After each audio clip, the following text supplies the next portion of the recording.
Begin with a sound, not an image, not a date, not a name, but a sound. It is the sound of 1,200 knights in full mail armor standing in absolute silence on a basalt plateau above the Sea of Galilee in the pre-dawn darkness of July 4th, 1187. Metal settles softly against metal as exhausted men shift their weight. The silence is broken only by small movements, the faint grinding of armor plates, and the restrained motion of men conserving energy. These soldiers stand motionless because movement wastes strength they no longer possess. Every breath is deliberate, controlled, and heavy. There's also the sound of horses stamping on black volcanic rock. Their hooves strike stone that still holds the heat of the previous day.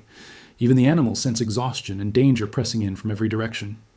Behind the knights stand 10,000 infantrymen breathing in unison through cracked lips.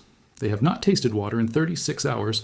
Their breathing becomes a shared rhythm of survival in the suffocating darkness. 36 hours in the July heat of the Levant is not the heat of Europe. It is not mild discomfort or a warm summer afternoon. It is a heat historians describe as a physical assault on the human body. Temperatures above the Jordan Valley in July can kill animals within hours and men soon after. The Crusader army has marched through this furnace since the previous morning. Every step has drained strength faster than it could be replaced. Their armor, meant for protection, has become a prison of burning iron. Under the direct Galilean sun, metal turns into something closer to a furnace than a garment. Each movement traps more heat against their skin. Surrounding this exhausted army in the darkness is another force. The encirclement is complete, so precise that escape has already become impossible. Every path outward has quietly disappeared. The army closing around them belongs to Saladin, Salah ad-Din Yusuf ibn Ayyub, Sultan of Egypt and Syria. The position of the Crusaders is not accidental. It is the result of years of calculated strategy. The sequence of decisions that led them onto this plateau forms one of the most brilliant exercises in medieval military psychology. The place is called the Horns of Hattin, named for two extinct volcanic peaks rising like horns from ancient stone. What happens here will reshape history. Between dawn and mid-morning on July 4th, 1187, the Crusader army will not simply be defeated. It will be erased as an effective force. The strategic structure of the Crusader States will collapse with it. The shock of the disaster will travel across Europe. Chroniclers claim Pope Urban III dies of grief upon hearing the news. Jerusalem's fall becomes not a possibility, but an inevitability. Yet the deeper question remains unanswered. The basalt plateau seems to ask not only how Saladin won, because the details are well documented. The real question concerns power and the danger of absolute certainty. To understand Hattin, one must understand the Crusader States before the battle. The Kingdom of Jerusalem was not a united fortress, but a fractured political entity nearing collapse. Internal conflict weakened it long before enemies attacked. At the center of this crisis stood King Baldwin IV, dying of leprosy. His illness advanced so far that he could not hold a horse's reins, and was carried into battle on a litter. Despite this, he possessed remarkable political intelligence. Everyone knew the Leper King would soon die. Rival factions maneuvered constantly for succession. Their hatred and ambition created a civil conflict that weakened the kingdom from within. On one side stood Raymond III of Tripoli, the most experienced Crusader lord in the Levant. Years spent as a Muslim prisoner gave him a pragmatic understanding of regional politics. He recognized Saladin as more than a military opponent. Raymond understood that Saladin had spent 15 years unifying fragmented Islamic states into a single strategic force. He saw patience and calculation behind every move. His warnings, however, faced powerful opposition. Opposing him were Guy of Lusignan, his brother Amalric, and the volatile Raynald of Chatillon. Raynald was known for extraordinary recklessness and personal hostility toward Muslim powers. His actions repeatedly provoked conflict. Raynald had once spent 16 years imprisoned after a reckless raid. Upon release, he resumed attacks on caravans and pilgrim routes. At one point, he launched a naval expedition into the Red Sea, threatening holy cities. These provocations made peaceful coexistence nearly impossible.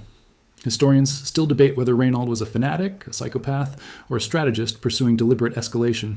Whatever the motive, tensions intensified. Into this unstable environment, Saladin moved patiently. He waited for the precise moment when division would make victory inevitable. Timing became his greatest weapon. The final sequence unfolded like a chess match played by unequal opponents. One side could see the entire board, while the other reacted blindly. Events accelerated during the summer of 1187. On June 26th, Saladin crossed the Jordan River with an army estimated between 12 and 40,000 men. Exact numbers vary, but superiority was unquestionable. The Crusaders could not match such strength. He advanced toward Tiberias on the Sea of Galilee, where Raymond's wife Ashiva resided. The city fell quickly, leaving only the citadel holding out. Then Saladin made a surprising decision. Instead of pressing the attack, he waited outside Tiberias. This pause transformed tactical success into strategic brilliance. He anticipated the reaction of the Crusader leadership. At the council in Sephoria on July the 2nd, Raymond argued passionately against marching to relieve the city. He urged abandoning Tiberius, even sacrificing his own wife. His reasoning was purely strategic. He warned that marching across 15 miles of waterless plateau in July, heat would destroy the army. Saladin's forces would harass them continuously. Thirst would defeat them before battle began. Raymond understood that an army dying of thirst ceases to function as an army. It becomes a desperate mob. His analysis proved completely correct. Yet his advice was rejected. Pride and pressure overruled caution. The Crusader army marched toward disaster. During the next 36 hours, Saladin's forces ignited dry grass across the plateau. Smoke thickened the air and intensified the heat. Horses collapsed and infantry formations disintegrated. Men ran toward the distant lake they could see but could not reach. Panic replaced discipline. Both Muslim and Christian sources describe the horror with stunned disbelief. On the morning of July the 4th, the Crusader army fragmented completely. The true cross, believed to be a relic of the crucifixion, was captured. Its loss shattered morale instantly. The battle effectively ended before formal defeat was complete.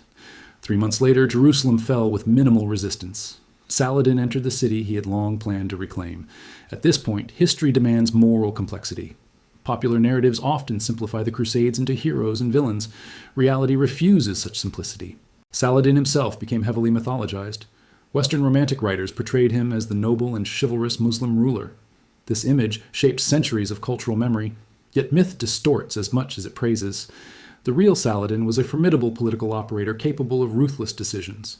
Strategy, not romance, guided his actions. After Hattin, captured knights Templar and Hospitaller were executed. Around 200 prisoners were beheaded because they were considered irreconcilable enemies. The decision followed cold strategic logic. Saladin's unification of Egypt and Syria also involved violence against fellow Muslims. The Fatimid Caliphate was dismantled, its officials imprisoned or displaced. Religious institutions were systematically transformed. Meanwhile, the Crusader states themselves functioned as colonial societies. Power rested with foreign elites over local Christian and Muslim populations. This reality complicates heroic narratives of defense and civilization.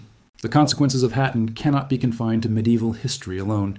Its echoes continue shaping political and cultural perceptions today. The fall of Jerusalem immediately triggered the Third Crusade. Kings, such as Richard III of England and Philip II of France, marched east. Their campaigns produced legendary confrontations with Saladin. These encounters became deeply romanticized in later storytelling. In reality, their rivalry often involved negotiation and mutual respect. The mythology eventually overshadowed historical complexity. Legends proved more enduring than treaties. The Third Crusade ended with compromise. Jerusalem remained under Muslim control, but Christian pilgrims received access. The agreement satisfied almost no one. Subsequent crusades continued for another century. They became increasingly disconnected from their original goals. European internal politics shaped their direction more than faith. Episodes such as the Fourth Crusade and the Children's Crusade revealed a movement losing coherence. Ideology faded, while ambition and confusion grew. The original purpose eroded. Finally, the Crusader States disappeared entirely. Acre, the last stronghold, fell in 1291. European military presence in the Levant ended.